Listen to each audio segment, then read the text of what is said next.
Good morning. Current affairs भाई के D Patel में आपका स्वागत है।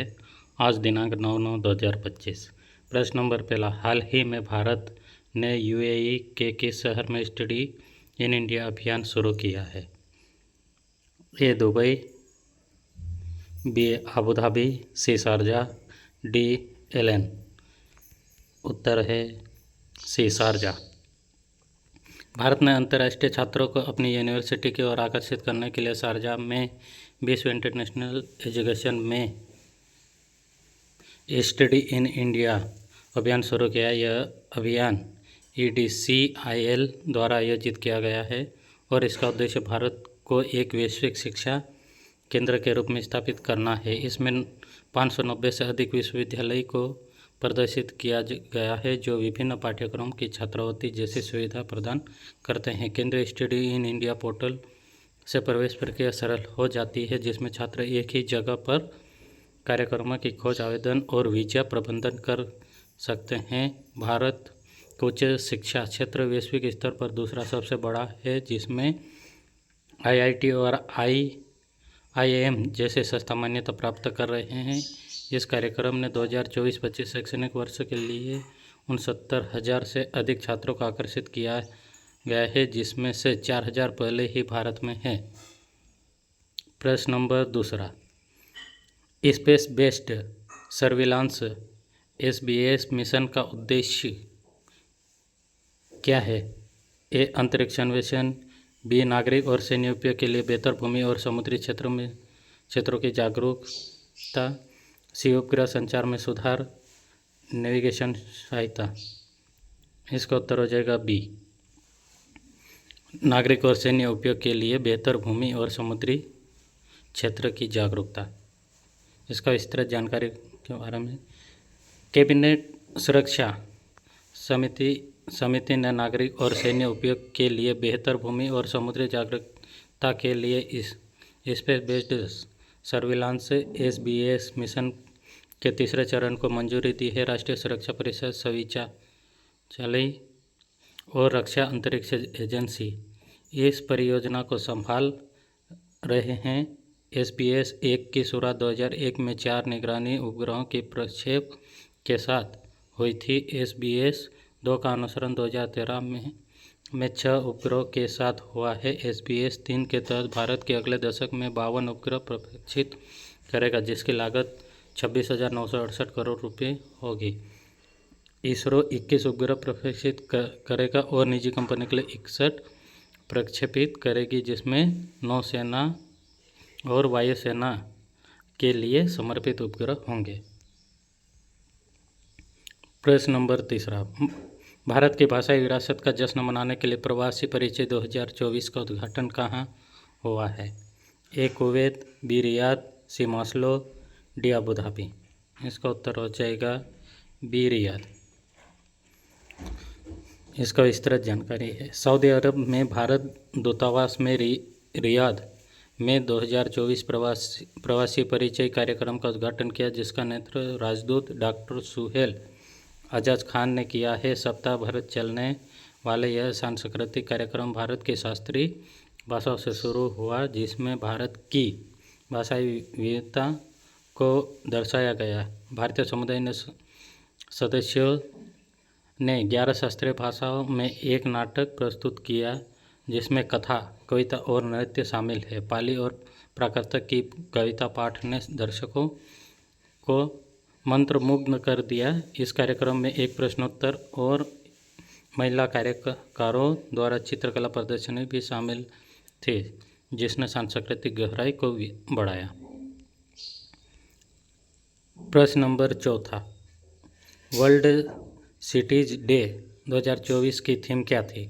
शहरों के लिए युवा द्वारा जलवायु और स्थानीय कार्रवाई का नेतृत्व, बी हमारे समुदाय और शहरों का मूल्यांकन, सी सभी के लिए सतत शहरी भविष्य का वित्त पोषण, डी वैश्विक बनाने के लिए स्थानीय कार्य करें। इसका उत्तर हो जाएगा ए शहरों के लिए युवाओं द्वारा जलवायु और स्थानीय कार्यवाही का नेतृत्व।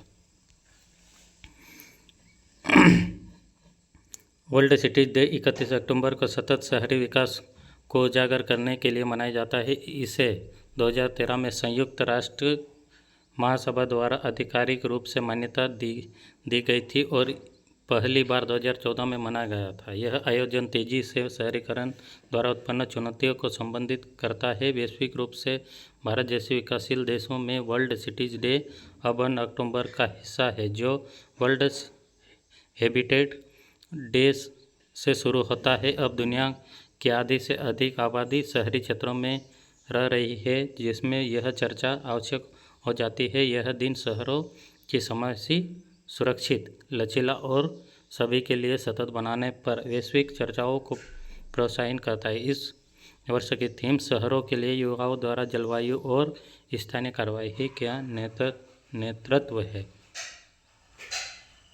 प्रश्न नंबर 5वां, अफ्रीकी पेंगुइन की IUCN स्थिति क्या है?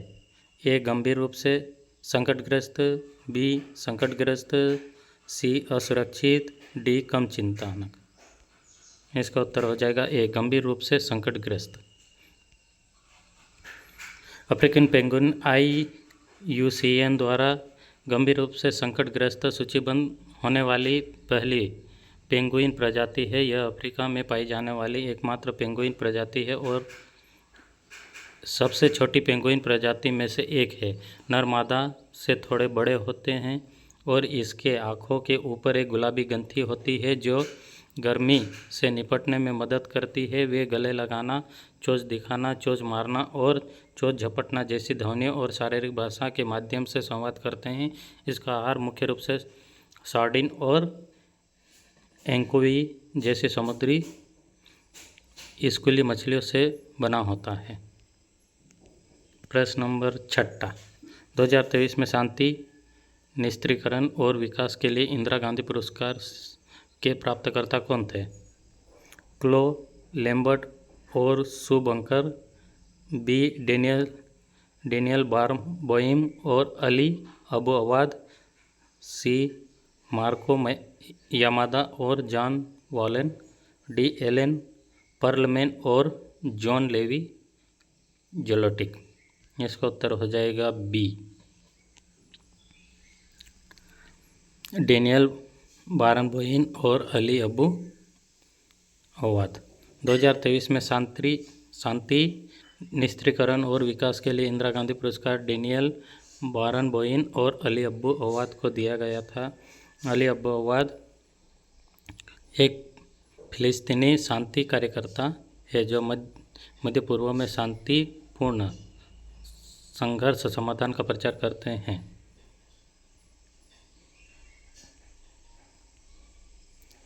प्रश्न नंबर 7वां, विश्व मत्स्य दिवस हर साल किस दिन मनाया जाता है?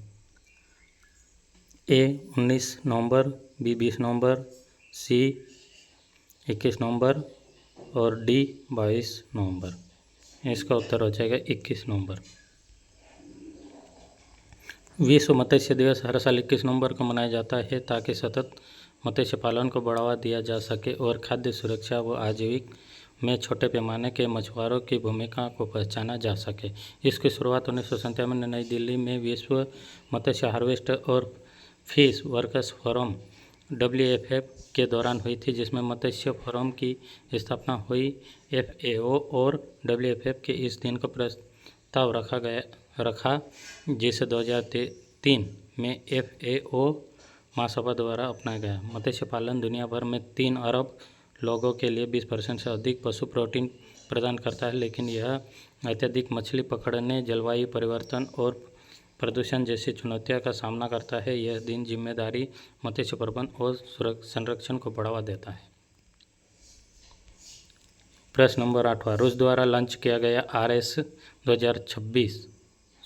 RS-26 रूबेंज किस प्रकार का मिसाइल है? ए एक क्रूज मिसाइल, बी एक अंतर्महाद्वीप बैलिस्टिक मिसाइल, सी एक एंटी टैंक हथियार, डी इनमें से कोई नहीं। इसका उत्तर हो जाएगा बी एक अंतर्महाद्वीपीय बैलिस्टिक मिसाइल। RS-26 रूबेज एक मोबाइल अंतर्महाद्वीप बैलिस्टिक मिसाइल ICBM है जिसे रूस द्वारा लॉन्च किया गया है और यह यूक्रेन संघर्ष में पहली बार उपयोग किया गया है। इसकी 5000-6000 किलोमीटर की सीमा है। यह एक परमाणु हार्वेस्टेड ले जा सकती है। प्रश्न नंबर 9। उस्ताद बिस्मिल्लाह